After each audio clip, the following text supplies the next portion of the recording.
रत्नागिरीमधले ठाकरे गटाचे नेते आमदार राजन साळवी यांच्यावर गुन्हा दाखल झालाय। साळवींवरच्या कारवाईनंतर उद्धव ठाकरे यांनी साळवींना फोन केला। फोनवरून उद्धव ठाकरे यांनी त्यांना धीर दिल्याचं राजन साळवी यांनी सांगितलंय। माझ्या मुलावर आणि पत्नीवर गुन्हा दाखल झाला हे दुर्दैवी असल्याचं देखील साळवी यांनी म्हटलेलं आहे।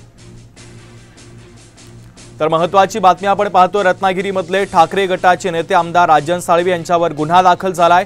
साळवींवर गुन्हा दाखल झाल्यानंतर उद्धव ठाकरे यांनी साळवींना फोन देखील केलेला आहे। तर फोनवरून उद्धव ठाकरे यांनी धीर दिल्याचं राजन साळवींनी सांगितलंय।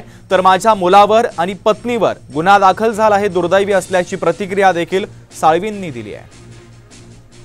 आणि माझ्या मोठ्या मुलावरती गुन्हा दाखल केला ही अक्षरशः खेदाची आणि दुर्दैवाची गोष्ट आहे आणि निश्चितपणे भविष्यामध्ये याचे परिणाम ह्या सरकारला भोगावेच लागतील हे माझं मत या ठिकाणी आहे। हो, शिवसेना पक्षप्रमुख उद्धव ठाकरे सतत माझ्या पाठीशी उभे राहिलेले आहे आणि हे जेव्हा समजलं तर तातडीने मला शिवसेना पक्षप्रमुख उद्धव साहेबांचा मोबाईलद्वारे मला फोन आला आणि विचारपूस केली आणि बोले, राजन तुझ्या पाठीशी संपूर्ण शिवसेना संपूर्ण महाराष्ट्र आहे हे त्यांनी मला सांगितल्याचा मला अभिमान निश्चितपणे या ठिकाणी आहे।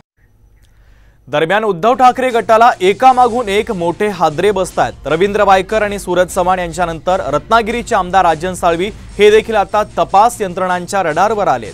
त्यांच्यावर आज गुन्हा दाखल झालाय। शिवसेनेच्या उद्धव बाळासाहेब ठाकरे गटाचे आमदार राजन साळवी यांच्या घरी ठाणे लाचलुचपत विभागाचे अधिकारी पोहोचले होते। राजन साळवींच्या विरोधात ठाणे लाचलुचपत विभागानं गुन्हा दाखल केल्यानंतर आज ठाणे विभागाच्या अधिकाऱ्यांनी 5 ठिकाणी छापेमारी देखील केलेली आहे।